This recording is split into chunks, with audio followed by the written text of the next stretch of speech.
თბილისში ზაარბრიკენის მოედანზე აღმოსავლეთ ევროპაში მოქსის ბრენდის პირველი სასტუმროს მშენებლობა დაიწყო. მშენებლობის დაწყების ღონისძიება საქართველოს პრემიერ-მინისტრი დაესწრო. სიტყვით გამოსვლისას გიორგი კვირიკაშვილმა ხაზი გაუსვა მშენებლობის მნიშვნელობას და იმედი გამოთქვა, რომ სასტუმრო თბილისის ისტორიულ უბანს ახალ სიცოცხლეს შესცეს.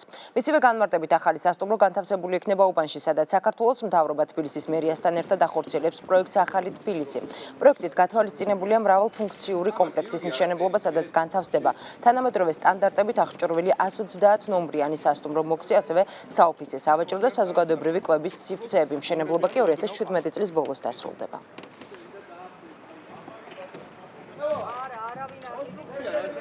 GMT ჯგუფის ეს ინიციატივა, რომ აქ აშენდეს მერიოტის ბრენდის, ახალი ქვებრენდის მოქსის სასტუმრო, რომელიც გათვლილი იქნება საშუალო და დაბალფასიან სეგმენტზე, მე ვფიქრობ, რომ თბილისს კიდევ უფრო ხელმისაწვდომს გახდის ტურისტების ამ ნიშაში. ეს სასტუმრო აღმოსავლეთ ევროპაში პირველი იქნება მოქსის სასტუმროებიდან.